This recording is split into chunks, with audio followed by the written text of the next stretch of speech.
लोगों के घर पर नोटिस आना शुरू हो चुका है अगर आपने भी कुछ गलतियां करी हैं। जी हाँ साथियों, इस नोटिस का जवाब आपको कैसे देना है, क्या क्या इस नोटिस में पूछा जाएगा, उन सभी चीज़ों पर आज की इस वीडियो में विस्तार से डिस्कस करने वाले हैं। वीडियो काफ़ी ज़्यादा महत्वपूर्ण है, आपके मकान से जुड़ी हुई है, ज़िंदगी भर की कमाई से जुड़ी हुई है, तो इसको पूरा ज़रूर देखिएगा, मेरी आप लोग से रिक्वेस्ट है।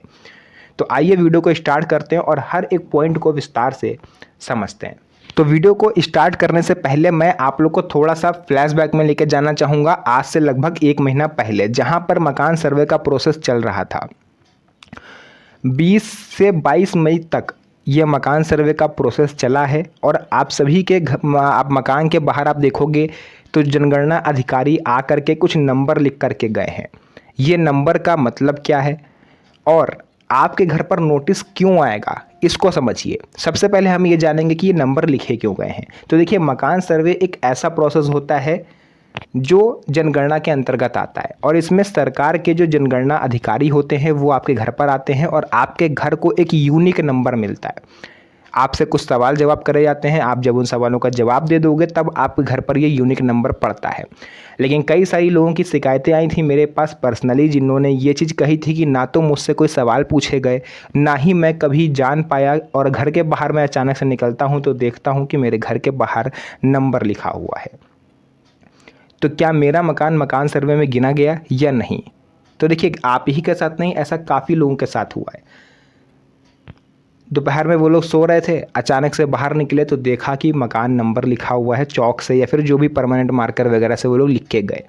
सवाल जवाब नहीं करा लेकिन नंबर लिख के चले गए। तो कोई बात नहीं, नंबर लिख के चले गए, इसका मतलब सरकार के रिकॉर्ड में आपका मकान यूनिक नंबर के साथ दर्ज हो चुका है। इसका फ़ायदा ये होगा कि अगर भविष्य में किसी ने भी आपके मकान पर कब्जा करने की कोशिश करी तो आप अपना मालिकाना हक आसानी से साबित कर सकते हो। सरकार इसी रिकॉर्ड के आधार पर देखेगी, पुलिस इसी रिकॉर्ड के आधार पर जांच करेगी और इसके हिसाब से मकान मालिक आप माने जाओगे। इसका एक फ़ायदा ये है, और भी कई सारे फ़ायदे हैं, लेकिन आज हम फ़ायदा जानने नहीं बैठे हैं। आज हमारा काम ये है कि हम नोटिस जो हमें मिलेगा वो क्यों मिलेगा और उसका जवाब कैसे देना है। तो देखिए, मकान सर्वे के दौरान आप लोगों से कुछ सवाल जवाब करे गए थे, जिनसे नहीं भी करे गए थे उनको भी ध्यान से सुनना है।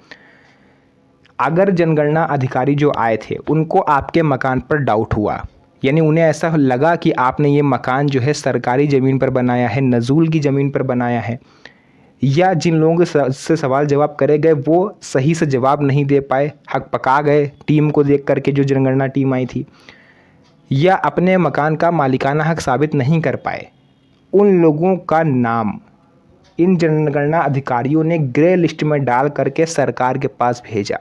ग्रे लिस्ट का मतलब ये होता है कि ये सस्पेक्ट हैं, यानी ये संदेह के घेरे में हैं ये लोग, और जिनका जिनका नाम ग्रे लिस्ट में पड़ा था उनके घर पर गवर्नमेंट की तरफ से नोटिस आना शुरू हो रहा है। ये नोटिस कुछ इस तरह से होगा जिसमें सबसे पहले आपके मकान का विवरण दर्ज होगा, आपका नाम वगैरह किस और सब कुछ है ना। उसके सेकंड जो पेज है उस पर ये लिखा होगा कि ये नोटिस आपको दिया क्यों जा रहा है, यानी आपने कौन सी गलती करी। अगर आपने, जो जनगणना अधिकारी है उसको डाउट हुआ, देखिए ये नोटिस जो है ना, ये संदेह के शक के आधार पर आपके घर पर भेजा जा रहा है।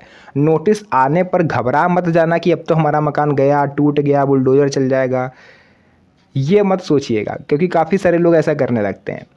मेरे घर के पास में ही एक के घर पर नोटिस आया है, मैंने देखा उस नोटिस को बहुत ध्यान से, उसमें क्लियर लिखा हुआ है कि जो नोटिस है ये शक के आधार पर दिया जा रहा है, आपसे कुछ सवाल जवाब करे जाएंगे, अगर आप उसका जवाब दे रहे हो तो फिर आप साफ हो।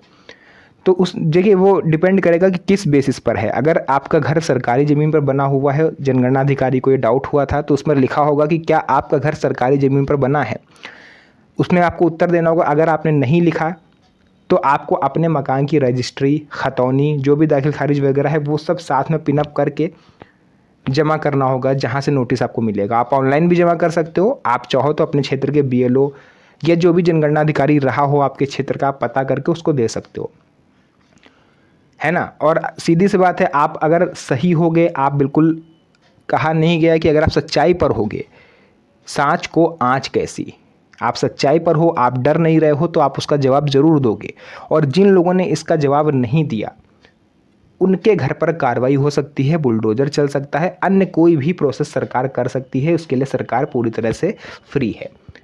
लेकिन इसका मतलब ये भी नहीं है कि नोटिस का आप गलत जवाब दे दो, फर्जी रजिस्ट्री लगा दो, फर्जी दाखिल खारिज लगा दो, क्योंकि गवर्नमेंट के पास हर एक डाटा होता है, वो तुरंत जान जाएंगे कि ये सब चीज़ें फर्जी हैं।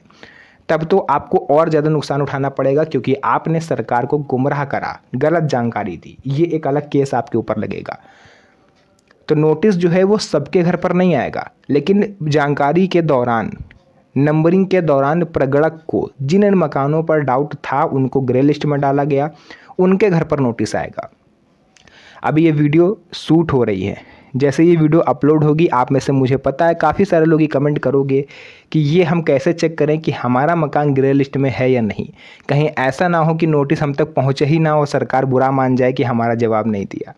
तो देखिए ऐसा कुछ नहीं होने वाला है फ़िलहाल, क्योंकि नोटिस अगर आपके नाम पर आया है तो वो आप तक पहुँचेगा।